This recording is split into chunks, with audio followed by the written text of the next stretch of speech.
Hi dear guys, this is soldier Rakesh. అయితే మీకు ఈరోజు ఒక మంచి క్యాండిడేట్ను పరిచయం చేస్తాను. అది కూడా పార్ట్స్గా వీడియో చేస్తానని చెప్పేసి మీకు ముందుగానే విషయాన్ని తెలియజేశాను. అయితే ఈరోజు మనము పరిచయం చేసేటువంటి వ్యక్తి చాలా గొప్ప స్థాయికి ఎదిగాడు. అంటే మినిమం 500 రూపీస్ జేబులో లేకుండా బ్రతికిన అతను 5000 క్రోడ్స్కి తన కంపెనీని అమ్మి చాలా ఉన్నతమైన స్థాయికి ఎదిగాడు. మరి అంత ఎత్తుకు అంచెలంచెలుగా ఎదగడానికి గల కారణాలేంటి? మరి అతనిలో ఉన్న ప్రేరణ ప్రేరణ ఏంటి?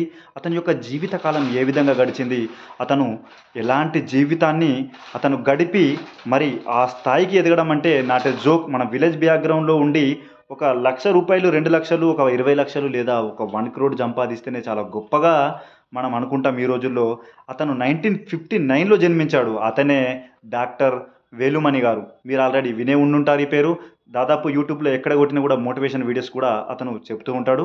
సో, అతను యొక్క లైఫ్ స్టోరీని కొన్ని భాగాలు మీ కొంత విషయాన్ని మీ దగ్గరికి చేరవేర్చాలి. ఈ స్టోరీ ద్వారా కొంతమందికైనా మంచి జరగాలనే ఉద్దేశంతో ఈ సోల్జర్ రాకేష్ మీకోసం ఆ స్టోరీని పట్టుకొచ్చాడు. అయితే ఇప్పుడు ఒక చిన్న ఉదాహరణ చేద్దాం. అయితే విలేజ్‌ల్లో చాలామంది విద్యార్థులు, యువకులు ఎవరైతే ఉన్నారో 20-25, 30 సంవత్సరాలు కావచ్చు. మనము ఇంకొకరి పైన కారణాలను పాడేస్తాం.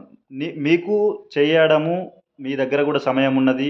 మీది కూడా ఒక 30 సంవత్సరాలు గడిచాయి. బట్ నువ్వేం సాధించావని అంటే అప్పుడు చాలామంది చాలామంది అభ్యర్థులు ఏం చెప్తారంటే, నేను ఒక ఉన్నతమైన కుటుంబంలో జన్మించకపోవడం వల్లే నేను ఇలాంటి స్థాయిలో ఉన్నాను. నేను ఎక్కువ ఎడ్యుకేషన్ చేయకపోవడం వల్లే ఇలాంటి స్థాయిలోనే ఉన్నాను అని చెప్పేసి ఎవరో ఒకరిపైన చాకులని ఆహ్, కారణాలను వారిపైన వెదజల్లేసి వాళ్ళు పక్కకు తప్పుకుంటారు. అలా గాదు. ఈ వేలుమణి గారి జీవితం గురించి వింటే నిజంగా మీరు అబ్బరపోవాల్సిందే. ఏంటంటే అతను ఒక చిన్న స్థాయి నిరుపేద కుటుంబంలో జన్మించడం జరిగింది. మరి వారి యొక్క కుటుంబంలోకి వాళ్ళ బంధువులు ఎవరైతే ఉన్నారో చాలా ఉన్నతమైనటువంటి స్థాయిలో గూడా ఉన్నవారున్నారు. కానీ వాళ్ళింటికి ఎవరు గూడా పోయేది. ఆ వేలుమణి గారే ప్రత్యక్షంగా చెప్పినటువంటి వర్డ్స్ అతను ఇంటర్వ్యూలో చెప్పడం జరిగింది. మరి ఎందుకు వాళ్ళ ఇంటికి పోలేరు అంటే కామన్, మీ అందరికి తెలుసు. ఎవరి దగ్గరైతే డబ్బుండదో వాళ్ళ ఇంటికి ఏ బంధువులు, బంధుత్వాలు ఉండవు. అది మీకు కూడా తెలుసు. ఓకే. అయితే ఇలాంటి పరిస్థితిలో అతనున్నాడు. కానీ వాళ్ళ మదర్ గారు చాలా, అంటే చదువు లేకున్నా గూడా చాలా సంకల్పం ఉన్న వ్యక్తిగా, మనం గూడా ఒక మంచి స్థాయికి వెళ్ళాలి అనంటే డిసిప్లిన్ లైఫ్‌ననేది మనం రన్ జేయాలి అని జెప్పేసి వాళ్ళ కొడుకులకు చెప్పేది. సో, డిసిప్లిన్ లైఫ్ అనంటే అతను ఏ పని జేస్తున్నాడో దాన్ని ఆహ్, మనం ఏ పనైతే చేస్తున్నామో ఆ పని పైన శ్రద్ధ ఉండాలి. ఆ శ్రద్ధతో మన పని మనం జేసుకుంటూ పోతే క్రమక్రమంగా మనం చేసుకుంటూ పోతే ఆ పని జరుగుతుంది. ఫర్ ఎగ్జాంపుల్, మీరొక ఇల్లుని కట్టాలనుకున్నారనుకోండి. ఆ ఇల్లు కట్టాలి అనంటే మనకు foundation is the most important in our ah, build the building. If you are not build the construction for very strong for your basic, there is not, it will be collapse. తప్పకుండా ఆ ఇల్లు ఏమైతదంటే, మనం కింద basement అనేది స్ట్రాంగ్‌గా ఇవ్వకపోవడం వల్ల, మనము ఊహలేస్తాం. నేను నా లైట్స్ ఈ విధంగా పెట్టేసుకుంటాను. నా బెడ్‌రూమ్‌లో వచ్చేసి నా హాల్‌లో ఈ విధంగా పెడతాను. నేను కలర్స్ ఈ విధంగా ఇస్తాను. నా హాల్ ఇంత పెద్దగా ఉండాలి. నాకు స్విమ్మింగ్ పూల్ ఉండాలని చెప్పేసి అది తర్వాత మీరు కలలు కనండి. First you have to put strong your basement. మీరు ఎప్పుడైతే ఆ బేస్‌మెంట్‌ను స్ట్రాంగ్‌గా చేసుకుంటారో అప్పుడు మనం వెళ్ళొచ్చు. అదే విధంగా ఇతను కూడా తన మైండ్‌ని, అదే వేలుమణి గారు గూడా తన మైండ్ సెట్‌ని చాలా స్ట్రాంగ్‌గా తయారు జేసుకొని, ఒక డిజైర్ అంటే బర్నింగ్ డిజైర్, దాని మీనింగ్ ఏంటంటే రగులుతున్నటువంటి అగ్ని జ్వాలలాగా అతను ఆలోచించి, నేను ఎలాగైనా సరే మంచి ఒక డిసిప్లిన్‌తో మంచి నాలెడ్జ్‌ని సంపాదించి, ఒక ఉన్నతమైన వ్యక్తిగా నేను ఎదిగి చూయించాలి. నా యొక్క పేదరికాన్ని నిర్మూలించాలి అని జెప్పేసి గొప్ప కలలు కని, దాన్ని సాకారం జేసుకోవడానికి అతను కలలు కన్నాడు. ఇంకొక ట్రూత్ జెప్తాను. మీరందరూ గూడా ఖచ్చితంగా అతని గురించి అతనికి ఫ్యాన్ అయిపోతారు. ఏంటో దెలుసా? 18 సంవత్సరాలు నిండిన తర్వాత మొదటిసారి చెప్పులేసుకున్న వ్యక్తి అతను.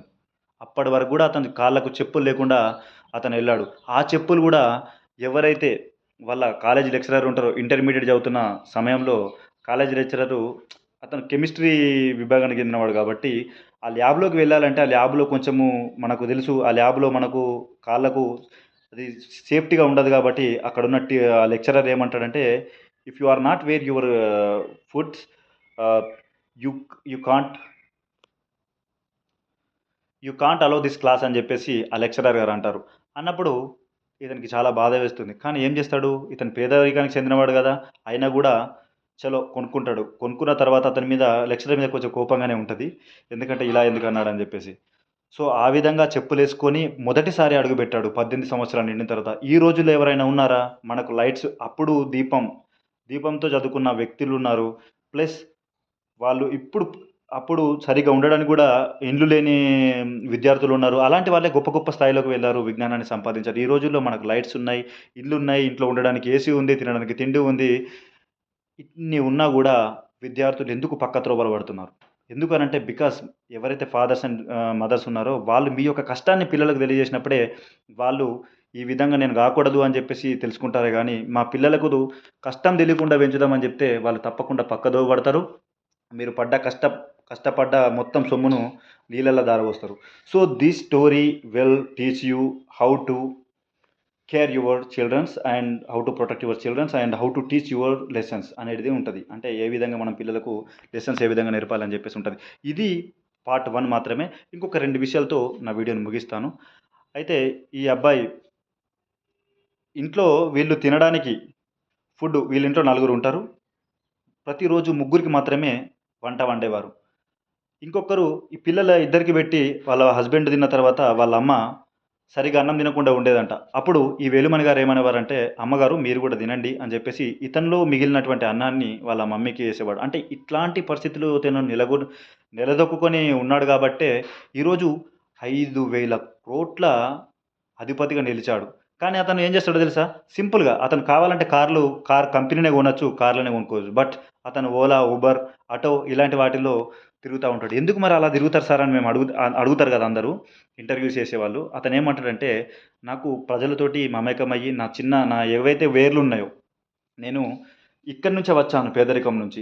వీళ్ళందరితోటి కలిసి తిరుగుతూ ఉంటేనే నాకొక ఆనందాన్ని కలిగిస్తుంది కాబట్టి, ఇలాగే నాకు ఉండడం ఇష్టం. నాకు డబ్బు లేనప్పుడు నేను ఏడవలేదు. ఇప్పుడు డబ్బులున్నాయని జెప్పి ఎగరట్లేదు మన తెలంగాణ భాషలో చెప్పాలంటే. సో, ఇలాంటి మంచి మంచి మోటివేషన్ వర్డ్స్‌తో మన యువతకి ఎంతో ఇచ్చేటటువంటి వ్యక్తిని మీ ముందుకు తీసుకురావాలనే ఉద్దేశ్యంతో ఈ వీడియోని చేయడం జరిగింది. మీరందరూ గూడా మొదటిసారి మన ఛానల్‌ని చూసినట్టయితే గనక తప్పకుండా మన ఛానల్‌ని సబ్స్క్రైబ్ జేసుకోండి. అలాగే షేర్ జేయండి. ఇంకా ఇది పార్ట్ 1 మాత్రమే కంప్లీట్ అయింది. ఇతని గురించి ఇంకా అనలైజ్ చేస్తాను. ఇతను చేసినటువంటి కార్యక్రమాలేంటి? ఇతను 500 నుంచి 5,000,00,00,000 వరకు ఏ విధంగా సంపాదించిండు? మధ్యలో అతను పడ్డ కష్టాలేంటిది? అతని మ్యారేజ్ ఎలా జరిగింది? సో, ఇలాంటి అన్ని విషయాల గురించి చర్చించుకుందాం.